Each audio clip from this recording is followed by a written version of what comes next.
Toughest exam है India का, UPSC, UPS उसकी 2.5 लाख की फीस को हम 7,500 में कर दिए। और सेम बहुत बढ़िया, वेरी गुड। बहुत अच्छे।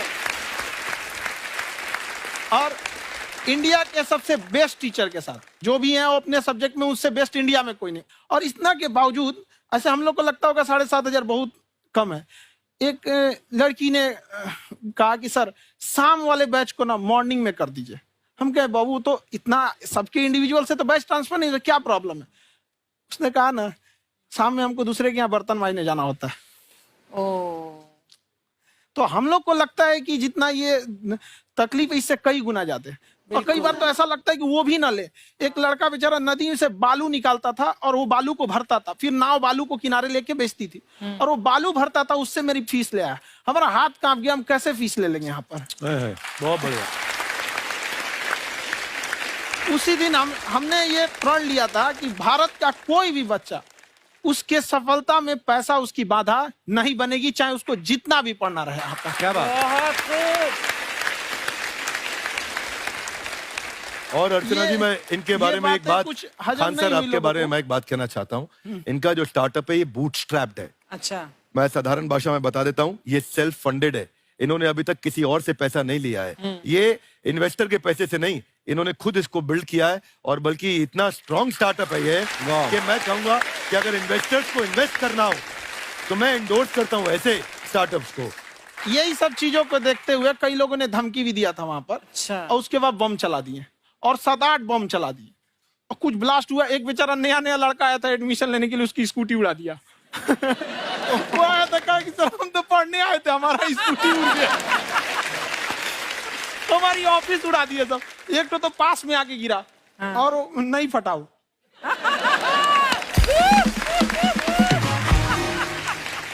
बाद में बहुत सारे लोग धमकियां दिए, लेकिन कहते हैं ना सूरज कितना भी तेज चमक ले समंदर नहीं सुखा सकता। वाह वाह वाह, क्या बात है। मैम एक्चुअली ये फीस कम करने का एक और रीजन है। 2.5 लाख 3 लाख की जो फीस में सब लोग पढ़ाई अफोर्ड नहीं कर पाते। इसलिए वो कुछ ही लोग अफोर्ड कर पाते हैं, तो उनका मेंटल लेवल तो बहुत ऊपर चला जाता है। लेकिन एक पूरे देश का मेंटल लेवल थोड़ा सा स्टेबल नहीं हो पाता। तो जब फीस कम रहेगी तो हर वो लड़का तैयारी करने के लिए आगे आएगा जिसका सपना है देश के लिए कुछ करने का। सीटें लिमिटेड हैं, उन्हें को मिलेगी, लेकिन जिन्हें नहीं मिलेगी उसे मिलेगा देश का एक जिम्मेदार नागरिक। तो इस देश को बदलना। क्या बात है। हम लोग विश्व गुरु कहे जाते थे, क्यों? क्योंकि दुनिया से लोग हमारे यहाँ पढ़ने आए थे। चाइना से ह्वेनसांग आया, फायान आया, आज कोई नहीं आता है। हम लोग का उद्देश्य एक समय आएगा जो फिर आएंगे यहाँ पढ़ने के लिए। क्या बात है। पर आप देखो अर्चना जी, सबसे ज्यादा आईपीएस आईएएस बिहार से निकलते हैं। आप देखो पढ़ाई लिखाई में पॉलिटिशियन बहुत बड़े बड़े निकले हैं। तो ऐसा नहीं है, हर जगह ऑप्शन भी नहीं है वहाँ पे, इंडस्ट्री नहीं है, खेती करेगा तो कोई खास वो नहीं रहे। ऑप्शन भी नहीं है, सही बात है।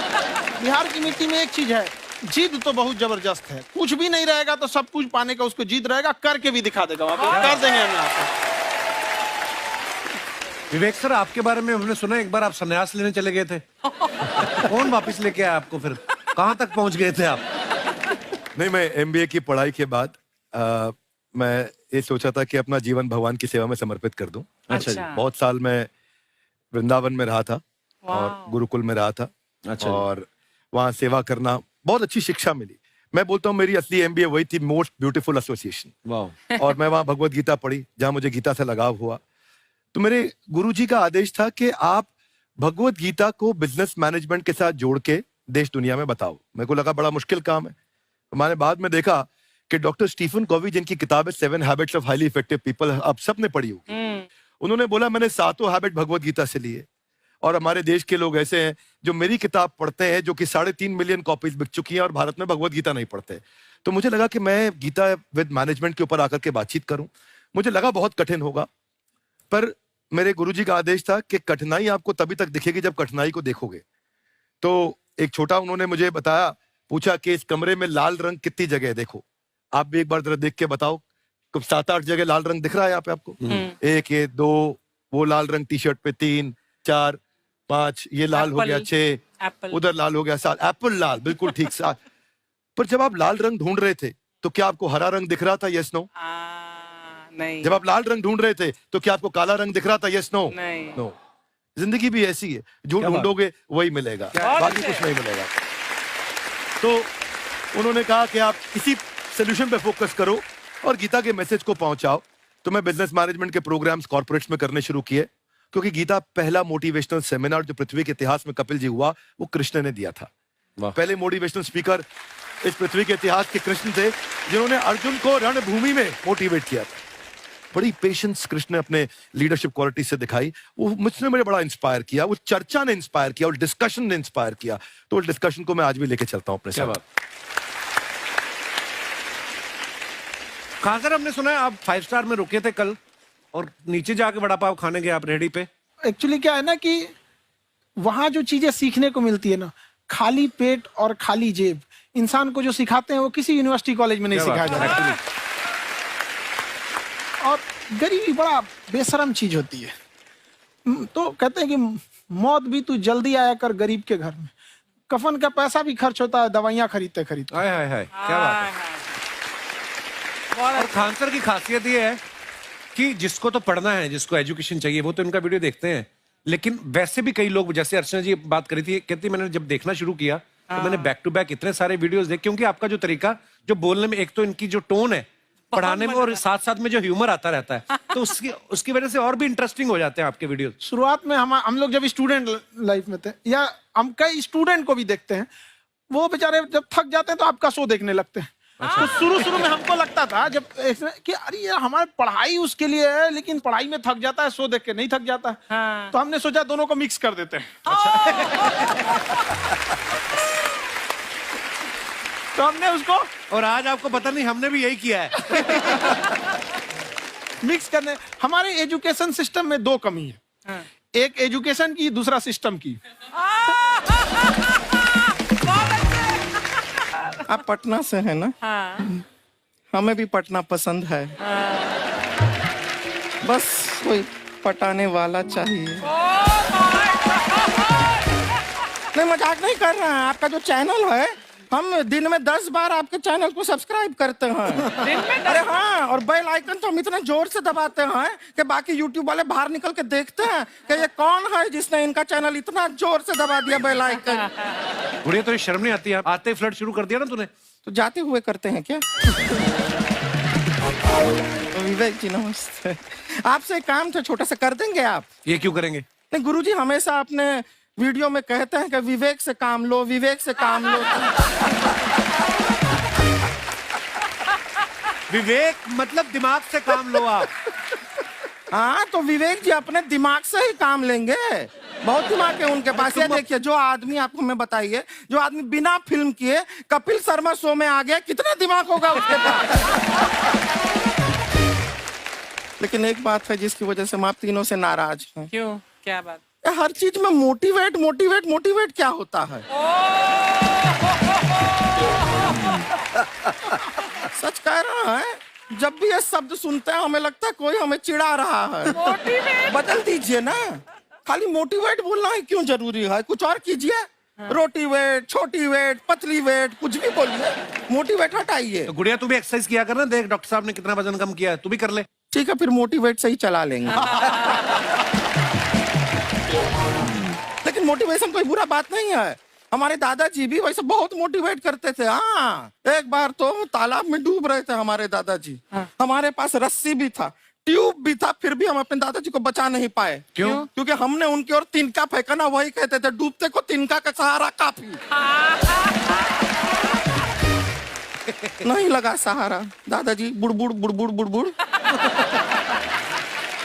गुड़िया, तू क्या करने आई इधर? अरे हाँ, हम क्या करने आए हैं, एक पूछना था सर, खान सर। ये जो हमारा एक चाचा का लड़का है, उसको क्या है, थोड़ा पढ़ाई में प्रॉब्लम हो रहा है। तो 12वीं का पढ़ाई आप उसको अच्छी तरह करवा के 12वीं पास करवा देंगे आप? करवा देंगे, वेरी गुड, बात कर लेते हैं। हाँ, राम सरोवर, देखो हमारा बात हो गया है। ये 10वीं जो तुमसे नहीं दिया जा रहा है वो नहीं देना है।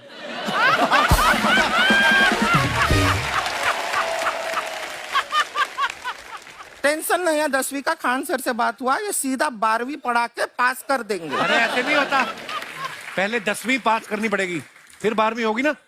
ऐसा कोई जरूरी नहीं है ये सीक्वेंस। हमारे मौसा जी थे, उनसे ना 10वीं हुई ना 12वीं हुई, अभी 3 दिन पहले सीधा उनकी 13वीं हुई। एक्चुअली क्या है, पढ़ाई लिखाई का हमको बहुत ज्यादा नॉलेज है नहीं, गांव में पढ़े हैं ना सर। स्कूल कहाँ होते थे अर्चना जी, गांव में स्कूल नहीं था, पेड़ के नीचे पढ़ते थे हम। यहाँ तक कि हमारे पास ब्लैक बोर्ड भी नहीं था, हमारे मोहल्ले की जो भैंसिया थी उसको खड़ा करके टीचर उसके ऊपर लिख के पढ़ाती थी। मजाक नहीं कर रहे हैं। और आप तो समझ रहे हैं, अभी ब्लैक बोर्ड की एक अटैच डस्टर था बैक बोर्ड का, समझ रहे हैं ऐसा, वो पीछे से आता था, लिखा हुआ मिटाता था और चला जाता था। ये तो कुछ भी नहीं है। एक बार क्या हुआ, हमारा स्कूल शुरू हुआ, शुरू होते ही 2 महीने के लिए छुट्टियां हो गई। क्यों? ब्लैक बोर्ड ने बछड़ा दिया था ना। तो वैसे आप लोग ना इतने ज्ञानी हैं, सब कुछ जानते हैं। आपसे एक टेक्निकल सवाल पूछे। एक बार ना 4 दोस्त थे, 4 दोस्त, साम दाम दंड भेद। वो डिसाइड करते हैं कि चलो एक गेम खेलते हैं, तो टीम्स बनाते हैं। तो साम दाम ने एक टीम बनाया। इस पे भेद को बहुत गुस्सा आया, पता है क्यों? क्यों? क्योंकि भेद को दंड मिलाना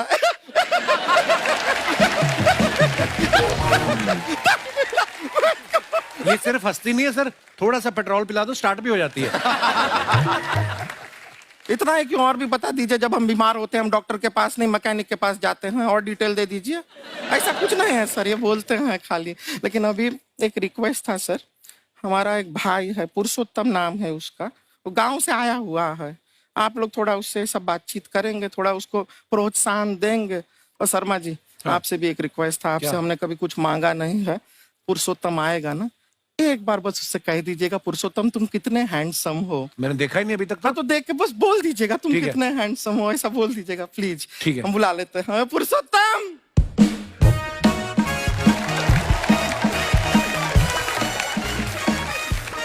ये पुरुषोत्तम है। वाह, तेरा भाई बड़ा हैंडसम है। है तो हमारे खानदान में सब हैंडसम है, ज्यादा चापलूसी करने का जरूरत नहीं है।